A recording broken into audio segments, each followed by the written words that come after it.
What do you feel like you've learned about your group this spring during the course of the practices? I mean, I think we got some young guys that are extremely talented. You know, we need to work on consistency. You know, we'll have one period where we look really good, and we'll have one where we don't. And I think that just comes with reps, because we do have some new pieces out there. But very excited about the overall energy people bring. The leadership has been really good. People getting on to people, correcting, taking coaching is huge, and so really a unique group. I know they're young, but they're excited to show what they can do. It's a young receiving room, obviously. At boundary receiver on the outside, who beyond Trader and Daniels do you feel like I can put in a game, play a lot of snaps, and we'll be able to win with? Is there anyone else in that boat right now outside receiver positions? Well, we got a long way to go. And so I'm not talking about at that position. I'm talking about before we get on the field.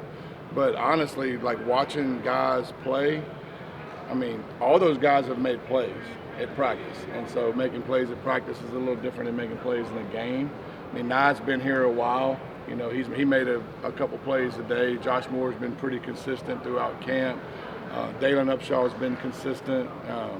Hopefully when we get to that point where we got to play with the lights on, we have 4 or 5 guys that can make plays out there. And slot with Ray and Malachi, how tight is that battle? Are they very comparable, you think, in ability? I think they're more similar than they are different. You know, you look at them and they kind of look alike and they move around alike. And so Ray's just been here a long time. You know, I mean, he's been 2 years and taking reps and all the rest. Now, I do think it's, you know, I feel comfortable with both of those guys, really, you know. What have been your biggest takeaways on the tight end room with a good mix of some experience and some youth in that group? Just that. I mean, we have the ability to go a number of personnel groupings. You know, I mean, we can get in 12 and 13 and really get in any set we want to get into. Not that we would do that all the time, but we have the ability to do that, you know. And so, you know, but it's a fairly deep position. I mean, the difference, you know, I mean, Lofton's been here for a little bit. Now he's, you know, it's hard to think about him as an older guy, but he kind of is, because he's taking a lot of reps. And so, you know, we have some, much like the receiver room, we got some talented young guys that show spurts of, hey, but then the consistency pops up every now and again, right? And that's, experience is the only thing that matters when it comes to consistent play. You know, you're not going to be a consistently good player until you've taken so many reps where it just comes natural to you. And those new guys are just in that situation where, and the way the summer is organized now, it's easier to get young guys ready to play because you do more football. Used to, it was harder because you did less football. What do you think's progressed the most just over the course of, you know, from the start of practice to now? You know, I would reserve answering that based on just, we've had a handful of guys that have done really well. And so I'm not going to sit here and point out one guy.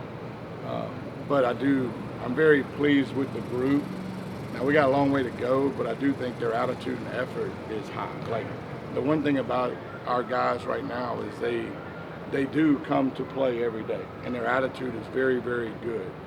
To me, that's really all I care about at this point. I think the football part will come, but as far as praising people in the media, I'm not quite ready to do that yet. I hope everybody understands that. You learned about Carson Beck, just your time being around him this spring.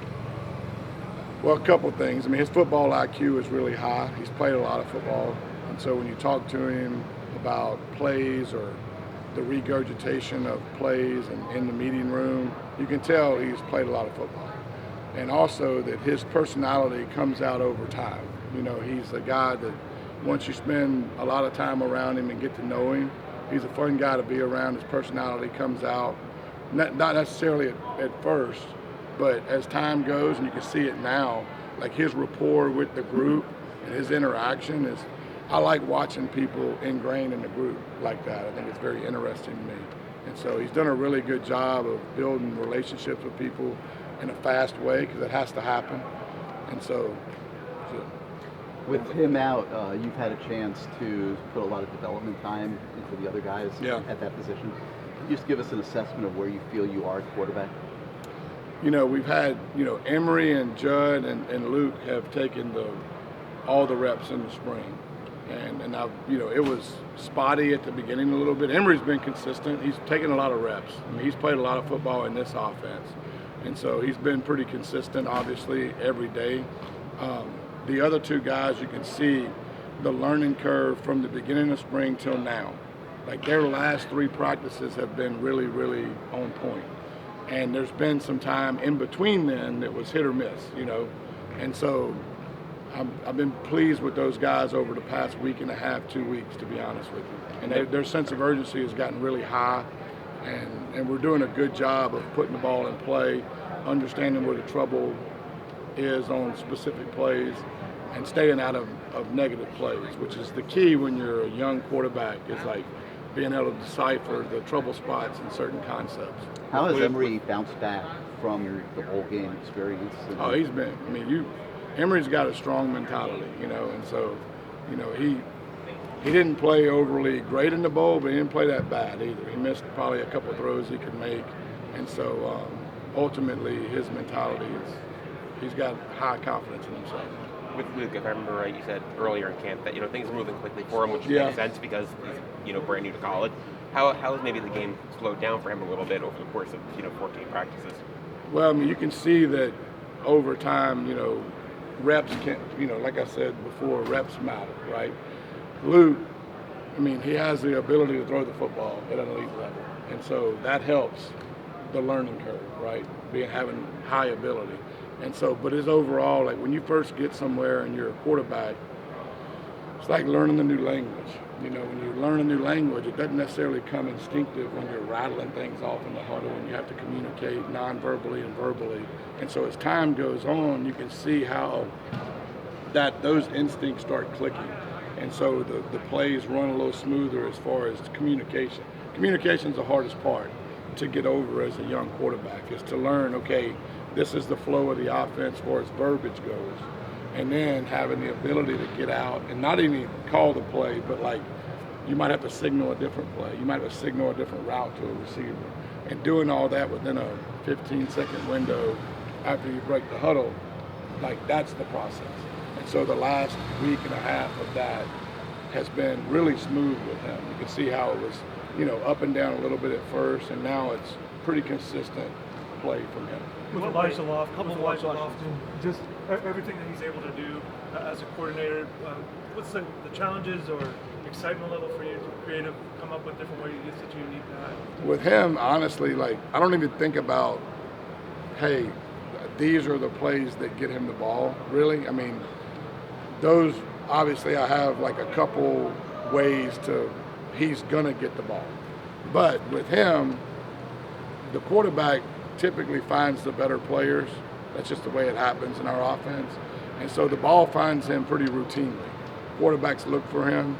And so he's a guy that makes plays every day. You put him in the backfield and he ran a 30-yard touchdown. The kid is a very unusual kid. He can do a lot of things. His capacity is really high. And so we're lucky to have him, and we're going to utilize him in every way possible. What ways Last question. did you see Jojo Trader take a step this spring? Say that again? In what ways did you see Jojo Trader take a step this spring? With him, probably just taking ownership of, hey, it's my time. Because I think that was part of the deal, is like when a young kid, especially a receiver, comes in, you got older kids,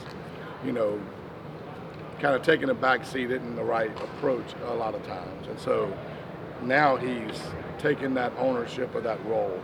And so you see a different level of energy from him on a day-to-day basis. When it's your time, it's your time. And there's a big difference between being a backup and a role guy and being the dude, and so just his overall sense of who he is on this team and confidence is probably the biggest difference.